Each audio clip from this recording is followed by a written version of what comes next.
السلام عليكم ورحمة الله وبركاته. الحمد لله رب العالمين والعاقبة للمتقين والصلاة والسلام على نبي المرسلين وعلى آله الطيبين وأصحابه الطاهرين وكلهم أجمعين، أما بعد، فأعوذ بالله من الشيطان الرجيم. بسم الله الرحمن الرحيم. وقال الله عز وجل: ولقد نصركم الله ببدر وأنتم أذلة فاتقوا الله لعلكم تشكرون. وقال رسول الله صلى الله عليه وسلم: لا يدخل النار شهد بدرا والحديبية.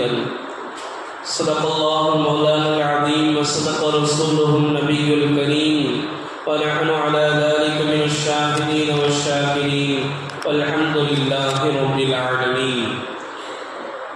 கண்ணியத்திற்கும் மிகுந்த மரியாதைக்கும் உரித்தான் அல்லாஹ்வின் நல்லடியார்களே, ரமலான் பிறை 17 இஸ்லாத்தில் முக்கியமான ஒரு நிகழ்வு நடந்த ஒரு நாளாக இருக்கிறது.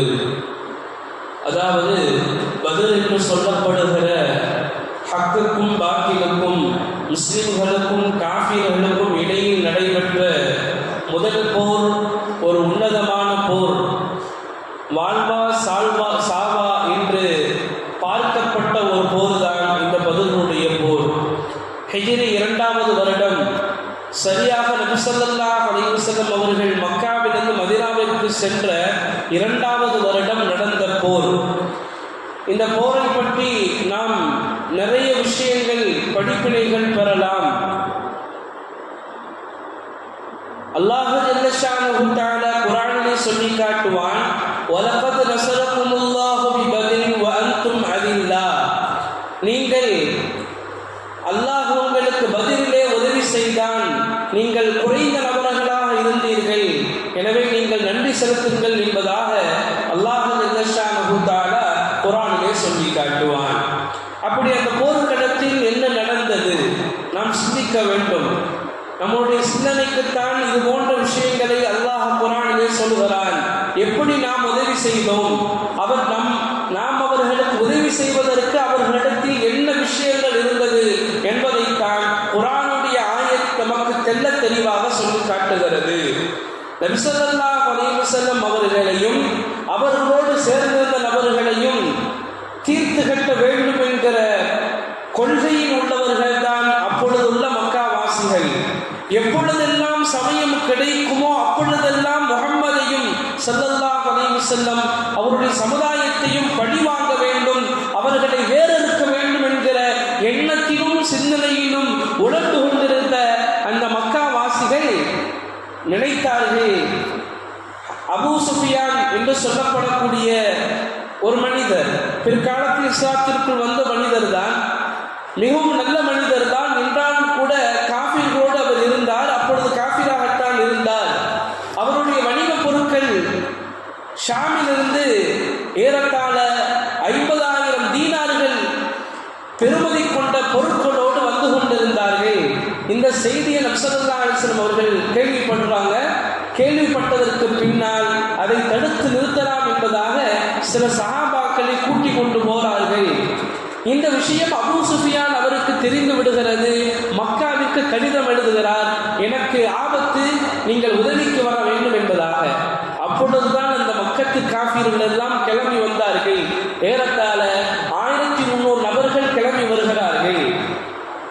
அபூ சுஃபியான் நபி ஸல்லல்லாஹு அலைஹி வஸல்லம் அவர்களும் அவருடைய தோழர்களும் நம்முடைய பொருட்களை அபகரிக்க வருகிறார்கள் என்பதை தெரிந்து கொண்டவர்கள் வேறு வழியாக வந்துவிட்டதன் காரணத்தினால் நபி ஸல்லல்லாஹு அலைஹி வஸல்லம் அவர்களால் அபூ சுஃபியானை தடுத்து நிறுத்த முடியவில்லை. மீண்டும் கடிதம் எழுதுறாங்க, எனக்கு ஆபத்து இல்லை, நீங்கள் யாரும் வர வேண்டாம்னு எழுதுறாங்க மக்காவுக்கு. ஆனாலும் மமதை கொண்ட அபூ ஜஹல், நான் போருக்காக வேண்டி ஆயத்தமாகிவிட்டாச்சு, இதற்கு பின்னால் எங்களால் முன்வைத்த காலை நாங்கள் பின்வைக்க மாட்டோம் என்ற கொள்கை கொண்ட அபூ ஜஹல் நபி ஸல்லல்லாஹு அலைஹி வஸல்லம் அவர்களையும் அவருடைய தோழர்களையும் ஒன்று அவர்கள் இருக்க வேண்டும், இல்லை என்றால் நாங்கள் இருக்க வேண்டும் என்கின்ற கொள்கையை கொண்டு அவர் மதீனாவை நோக்கி வந்து கொண்டிருந்தார். இப்பொழுது ஒரு நிலைமை, என்ன நிலைமை தெரியுமா? நபி ஸல்லல்லாஹு அலைஹி வஸல்லம் அவர்கள் கூட்டி கொண்டு போனது சஹாபாக்களை 313 நபர்களை தடுத்து நிறுத்துவதற்கு அவர்களிடத்திலிருந்து பொருளை எடுத்துக்கொள்வதற்குத்தான். ஏன் அந்த பொருள் மக்காவிற்கு போனால் அவர்கள் பெரும் பணம் கொண்டு நம்மை அடக்கி விடுவார்கள் என்ற காரணத்தினால்தான். ஆனால் என்ன நிலைமை மாறிச்சுன்னு சொன்னா, போர் செய்யணும், ஊருக்கு போகணும், ஆனால் ஊருக்கு போனாலும் இந்த மக்காவாசிகள் நம்ம சும்மா விட மாட்டாங்க அப்படிங்கிற நிலை. இப்போ சஹாபாக்கள் நபி ஸல்லல்லாஹு அலைஹி வஸல்லம் அவங்க மஷவரா செய்கிறாங்க. இந்த பதினுடைய போர்க்களம் ரொம்ப நீண்டது, அது 1 மணி நேரம் பேசணும். நான் சில விஷயங்களை மட்டும் சொல்லிட்டு போகிறேன். இப்போ சஹாபாக்கள் நபி ஸல்லல்லாஹு அலைஹி வஸல்லம் பேசுகிறாங்க. முஹாஜிர்கள், அதாவது மக்காவாசிகள், இவங்கள்ட்ட நபி ஸல்லல்லாஹு அலைஹி வஸல்லம் பேசுகிறாங்க. நாம் இக்கட்டான நிலையில் வந்து மாட்டிட்டோம், இப்போ நம்ம போர் தொடுத்து தான் ஆகணும், வேற வழியே இல்லை, என்ன செய்யலாம்னு கேட்குறாங்க. அதே அபூபக்கர் சித்திக் ரலியல்லாஹு தஆலா அன்ஹு எதிர்ச்சாங்க, அழகாக பேசிட்டு உட்கார்ந்துட்டாங்க. இரண்டாவதாக உமர் ரலியல்லாஹு தஆலா அன்ஹு எந்திரிக்கிறாங்க. சொன்னாங்க, நீங்கள் சிந்திச்சு பார்க்கணும். உமர் ரலியல்லாஹு தஆலா அன்ஹு அவர்கள் சொன்னார்கள், யா ரசூலல்லாஹ், மூசா நபி அவர்களுடைய சமுதாயம் மூசா நபியிடத்திலே சொன்னார்கள் அல்லவா, மூசாவே நீங்களும் உங்கள் அல்லாஹ்வும் போய் போர் செய்யுங்கள், நாங்கள் அமர்ந்து கொண்டு நாங்கள் பார்க்கிறோம் நீங்கள் எப்படி போர் செய்கிறீர்கள் என்பதாக அமர்ந்து கொண்டார்களே, அந்த மக்களை போன்றல்ல நாங்கள். நீங்கள் எங்களை எங்கு வர சொன்னாலும் அங்கு வருவோம், எங்கே போக சொன்னாலும் அங்கு நாங்கள் போவோம், உங்களோடு தான் நாங்கள் கடைசி வரைக்கும், கடைசி மூச்சிருக்கும் வரைக்கும் உங்களோடு தான் நாங்கள் போர்க்களத்தில் நிற்போம் என்பதாக சொன்னதோடு மட்டுமல்லாமல் சொன்னார்கள், மக்காவிலே ஒரு இடம் இருக்கிறது, ராத்திரிக்கா என்பதாக நினைக்கிறேன், அந்த இடம் வரைக்கும் செல்ல சொன்னாலும் நாங்கள் செல்ல தயார் என்பதாக சொன்னார்கள். நபி ஸல்லல்லாஹு அலைஹி வஸல்லம் ரொம்ப சந்தோஷம். இன்னொரு சஹாபி மிக்தாம் ரலியல்லாஹு தஆலா அன்ஹு அவர்களும் சொன்னார்கள், யா ரசூலுல்லாஹ், உங்களோடு நாங்கள் தோள் கொடுப்போம், துணைக்கு நிற்போம் சொன்னார்கள். நபி ஸல்லல்லாஹு அலைஹி வஸல்லம் அவங்க மக்காவாசிகள் சொல்லிட்டாங்க, இப்போ மதீனாவாசிகள் மட்டும் பாக்கி. இதே நபி ஸல்லல்லாஹு அலைஹி வஸல்லம் போய் சொன்னாங்க, இந்த மாதிரி நம்ம இக்கட்டான நிலையில் மாட்டிட்டோம், என்ன செய்யலாம்? மதீனாவாசிகளுடைய தலைவர் சஅத் ரலியல்லாஹு தஆலா அன்ஹு அவர்கள் சொன்னாங்க, யா ரசூலல்லாஹ், தாங்கள் எங்களிடத்தில் கேட்குற மாதிரி தெரியுது, நீங்கள் போருக்கு வருவீங்களா இல்லை ஊருக்கு போகிறீங்களான்னு கேட்குற மாதிரி தெரியுது. நபி ஸல்லல்லாஹு அலைஹி வஸல்லம் சொன்னாங்க, ஆமாம், நான் அவங்கள்ட்ட தான் கேட்குறேன். எந்திரிச்சு சொன்னாங்க, யா ரசூலல்லாஹ், நீங்கள் எங்களிடத்தில் புனிதமான மார்க்கத்தை கொண்டு வந்தீங்க, நாங்கள் ஏற்றுக்கொண்டோம், நாங்கள் உங்கள் மீது ரொம்ப நம்பிக்கை வைத்தோம், உங்களை நாங்கள் ரொம்ப நேசித்தோம், எங்களை உயிர்களை விட நாங்கள் உங்களை நேசித்தோம். யா ரசூலல்லாஹ், நீங்கள் என்ன சொன்னாலும் நாங்கள் கேட்போம். யாருடன் உறவு வைத்துக் கொள்கிறீர்களோ அவர்களோடு நாங்களும் உறவு வைத்துக் கொள்கிறோம். யாரை நீங்கள் துண்டித்து வாழ்ந்தீர்களோ அவர்களோடு நாங்கள் துண்டித்து இருப்போம். இன்னும் சொன்னார்கள், யா ரசூலல்லாஹ், எங்களை நீங்கள் கடலில் குதிக்க சொன்னாலும் நாங்கள் குதிக்க தயார். என்ன சொன்னார்கள் தெரியுமா?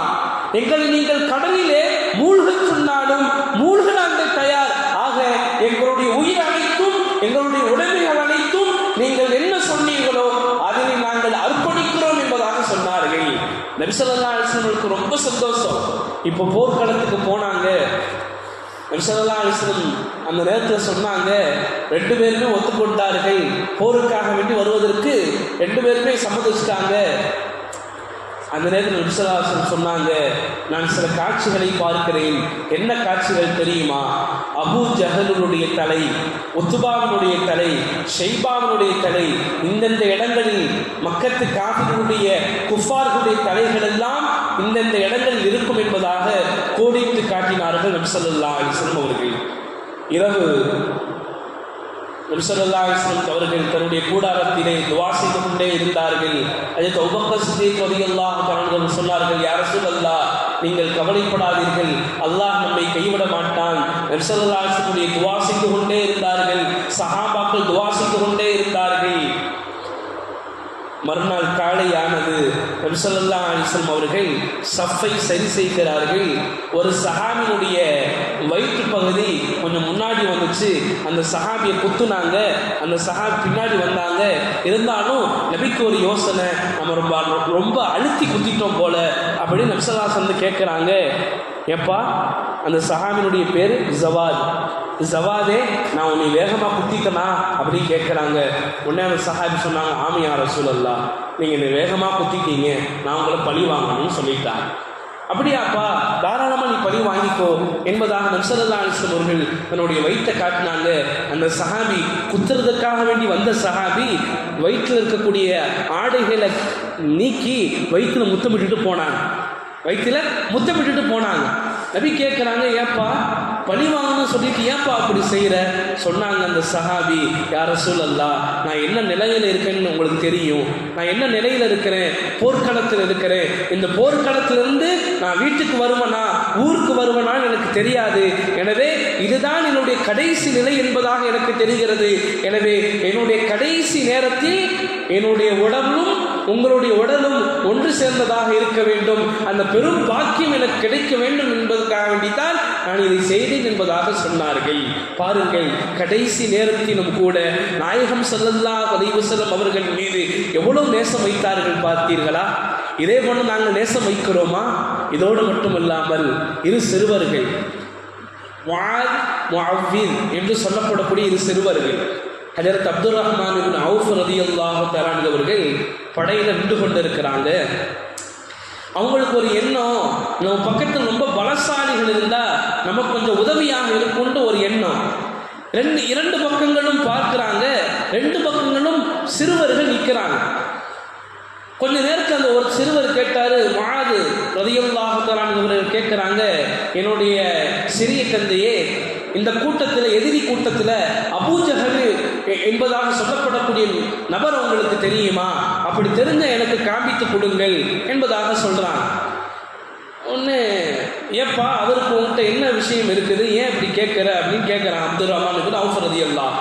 சொன்னாங்க, என்னுடைய சிறிய தந்தையே, அவன் நபி ஸல்லல்லாஹு அலைஹி வஸல்லம் அவர்களை ஏசி கொண்டிருக்கிறானாம், திட்டி கொண்டிருக்கிறானாம். இன்றைக்கு நான் அவனை பார்த்தால் அவனுடைய உடலை விட்டும் உயிர் பிரியும் வரைக்கும் அவனை விட்டும் நான் பிரிய மாட்டேன் என்பதாக சொன்னார்கள். சரி, புரிஞ்சுக்கிட்டாங்க. இப்போ இடது பக்கத்தில் இருக்கக்கூடிய இன்னொரு சஹாபி, முஅவ்வித் என்று சொல்லப்படக்கூடிய இன்னொரு சஹாபி, அவங்களும் சிறியவர். அவங்களும் கேட்குறாங்க, என்னுடைய சிறிய தந்தையே. அதே மாதிரி கேட்குறாங்க, அபூஜஹல்னா யாரும் எங்களுக்கு காட்டுங்க. அதே மாதிரி கேட்குறாங்க, ஏன் அவன்கிட்ட உங்களுக்கு என்ன வேலை இருக்குதுன்னு கேட்குறாங்க. உடனே அவரும் சொன்னாங்க, அவன் நபி ஸல்லல்லாஹு அலைஹி வஸல்லம் அவர்களை திட்டி கொண்டு இருக்கனாலாம், ஏசி கொண்டிருக்கனாலாம். இன்றைய நாள் நான் அவனை பார்த்தால் அவனுடைய உடலிலிருந்து உயிர் பிரியும் வரைக்கும் அவனை பிரிவதாக நான் இன்னைக்கு இல்லை என்பதாக சொன்னியதோடு மட்டுமல்லாமல், அபூஜஹல் எதிர்படையிலே வந்து கொண்டிருந்த பொழுது காண்பித்து கொடுத்தார்கள், இவன்தான் அபூஜஹல். இரண்டு சிறுவர்களும் சிட்டு போல் பறந்து சென்றார்கள். ஒருவர் அபூஜஹலுடைய குதிரையினுடைய காலிலே வெட்டினார், அபூஜஹல் கீழே விழுந்தான்.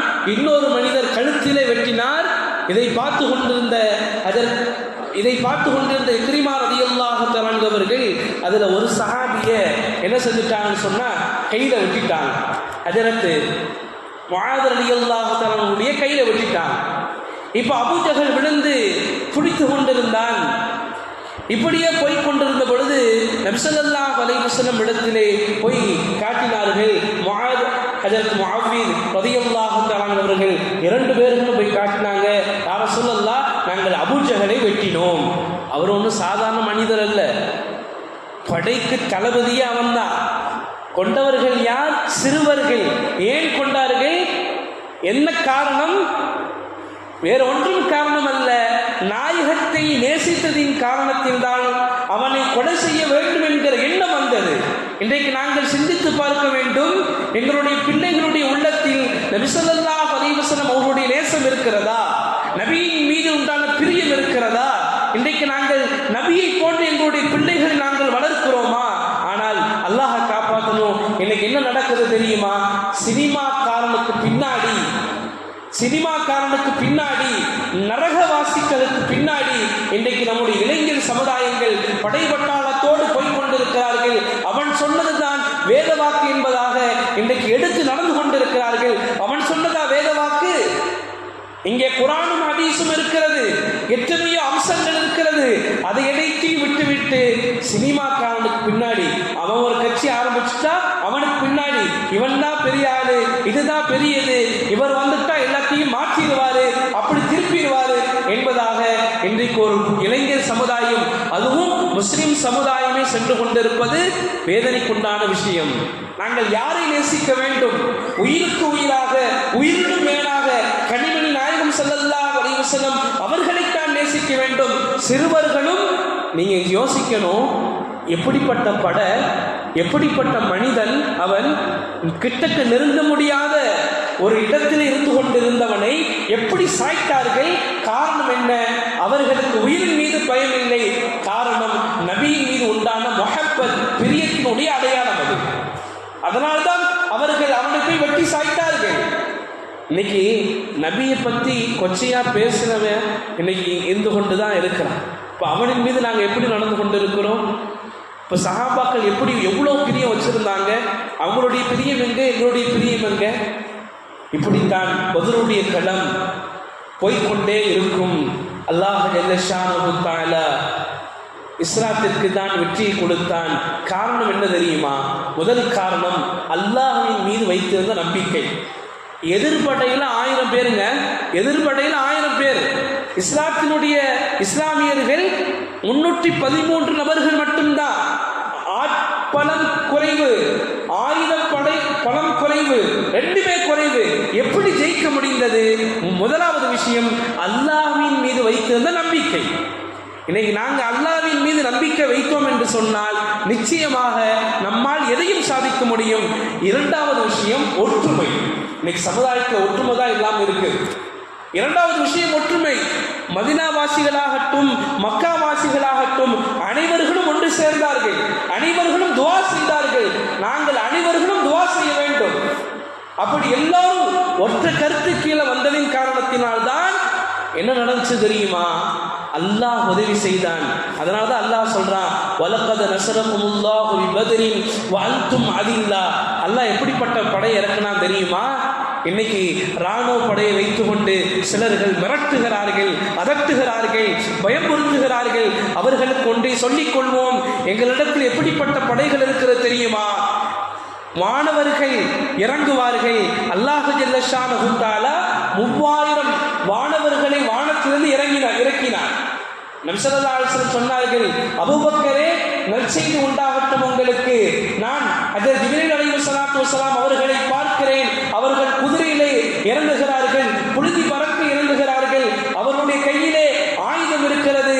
இன்னும் சொல்ல போனால் 3000 வானவர்கள் போர் தளவாடங்கள் பதித்தவர்களாக, கவச ஆடைகள் அணிந்தவர்களாக இறங்கியிருக்கிறார்கள், இறங்குகிறார்கள் என்பதாக நபி ஸல்லல்லாஹு அலைஹி வஸல்லம் அவர்கள் சொன்னார்கள். எத்தனை நபர்களை கொண்டு அல்லாஹ் உதவி செய்தான்? 3000 வானவர்கள். 3000 வானவர்கள் வானத்திலிருந்து இறங்கினாங்க. சொல்லப்படுகிறது, ஹஜ்ரத் இக்ரிமா ரலியல்லாஹு தஆலா சொல்லுவாங்க, பின்னாடி சொல்லுவாங்க, ஒருத்தரை ஒரு முஸ்லீம் விரட்டிட்டு போவாரு, பார்த்தா அவர் இறந்து போய் கிடப்பார். என்னன்னா வானவர்கள் என்ன செய்வாங்கன்னா அவங்களுடைய மூக்கிலையும் அவங்களுடைய முதுகிலையும் அவங்களுடைய முகத்திலையும் வெட்டிடுவாங்க. சத்தங்கள் கேட்கும். சில சஹாபாக்கள் மாணவர்களை பார்த்தார்கள். ஹஜ்ரத் இப்னு அப்பாஸ் ரலியல்லாஹு தஆலா அவங்க சொல்லுவாங்க, அப்பாஸ் ரலியல்லாஹு சொல்லுவாங்க, என்ன ஒருத்தர் பிடிச்சிருந்தாரு. அதாவது அப்பாஸ் ரலியல்லாஹு தஆலா அவங்க முஸ்லீம் ஆகல. இந்த காஃபிர்கள் என்ன பண்ணிட்டாங்கன்னா ஊர்ல இருந்து கிளப்பி கூட்டிட்டு வந்துட்டாங்க. நிர்பந்தத்தின் பேர்ல தான் எதிர்படையில் என்று போர் செய்யறாங்க. இவங்களை கைது செய்யப்பட்ட பொழுது அவங்க சொல்லுவாங்க, ஒரு சஹாபி சொல்லுவாங்க, நான் தான் ஹஜ்ரத் அப்பாஸ் ரலியல்லாஹு அவங்கள கைது செய்தேன் என்பதாக சொல்லுவாங்க. அப்போ அப்பாஸ் ரலியல்லாஹு அவங்க சொல்லுவாங்க, இல்லை இல்லை, இவர் என்னைய கைது செய்யல, கைது செய்தவர் அவர் குதிரையிலே உட்கார்ந்திருந்தார், வெண்ணிற ஆடை அணிந்திருந்தார், அவருடைய அழகே தனி, ஆனால் இவர் என்ன கைது செய்யல. நபி ஸல்லல்லாஹு அலைஹி வஸல்லம் சொன்னாங்க, அந்த சஹாபியை பார்த்து, நீங்க கொஞ்சம் அமைதியாக இருங்க, காரணம் என்னவென்று சொன்னால் வானவர்கள் தான் அவரை கைது செய்தார்கள்.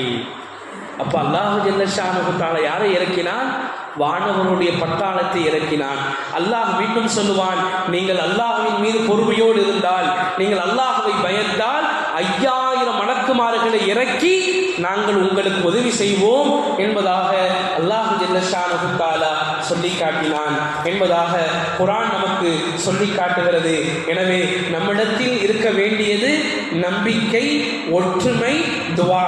இந்த மூன்றும் இருந்ததென்று சொன்னால் ஒரு பதில் என்ன 10 பதில்களையும் நாங்கள் காண முடியும், அதில் வெற்றி காண முடியும். வெற்றி என்பது இருக்கிறதே, இந்த மூன்றையும் முஸ்லிம்கள் கடைபிடிப்பார்களே ஆனால் இந்த முழு உலகத்திலேயும் நிச்சயமாக சத்தியமாக வெற்றி என்பது முஸ்லிம்களுக்கு மட்டும்தான் என்பதை நம்மால் புரிந்து கொள்ள முடியும். அல்லாஹ் ஜல்ல ஷானஹு தஆலா அந்த பதில் சஹாபாக்களுக்கு அல்லாஹ் பரக்கத் செய்வானாக, அவர்களுக்கு ரஹமத் செய்வானாக. காரணம் என்னவென்று சொன்னால், போர்க்களம் என்று சொல்லாமலேயே கூட்டிட்டு வந்தவர்கள் அல்லாஹ்வுக்காக வேண்டி அனைத்தையும் துறக்க அவர்கள் முற்பட்டார்கள். அதன் காரணத்தினால்தான் அல்லாஹ் ஜல்ல ஷானஹு தஆலா அவர்களை பொருந்தி கொண்டான். பதில் சஹாபாக்கள் அல்லாஹ் பொருந்தி கொண்டான். நாங்க பெரிய பாவம் செஞ்சா நாங்க அல்லாஹ்விடத்தை தௌபா செய்யணும். ஆனா பதில் சஹாபாக்கள் பெரிய பாவம் சின்ன பாவம் செஞ்சா அவங்க பாவம் மன்னிப்பு கேட்கணுங்கிற அவசியமே கிடையாது. ஏன்னா அவங்களுக்கு முன்னாடி அனைத்தும் மன்னிக்கப்பட்டுருச்சு. 313 சஹாபாக்கள் இருக்கிறாங்களே, அவங்களுடைய பாவத்தை அல்லாஹ் தஆலா முன்பின் பாவங்கள் மன்னிக்கப்பட்டவர்களாக ஆக்குறான். யார? பதில் சஹாபாக்கள். இன்னும் சொல்ல போனால் பதில் சஹாபாக்களின் பொருட்டால் நாங்கள் துவா கேட்டாலும் நிச்சயமாக அல்லாஹ் ஜல்ல ஷானஹு தஆலா நம்முடைய துவாக்களை அங்கீகரிப்பான். ஏன் தெரியுமா? அல்லாஹ் அவர்களை பொருந்தி கொண்டான். ரலியல்லாஹு அன்ஹும் வரது அன்ஹு. நாம் அவர்களை பொருந்தி கொண்டோம், அவர்களும் நம்மை பொருந்தி கொண்டார்கள் என்பதாக அல்லாஹ் குர்ஆனில் சொல்கிறாரே, அது மிக சரியாக பதில் சஹாபாக்களுக்கு பொருந்தும் என்பதில் எந்த சந்தேகமும் இல்லை. இன்ஷா அல்லாஹ் இப்பொழுது அவர்களுக்காக வேண்டி சூரா யாசீன் ஓதி துவா செய்யப்படுகிறது. அனைவர்களும் துவா செய்யுமாறு உங்களை அன்போடு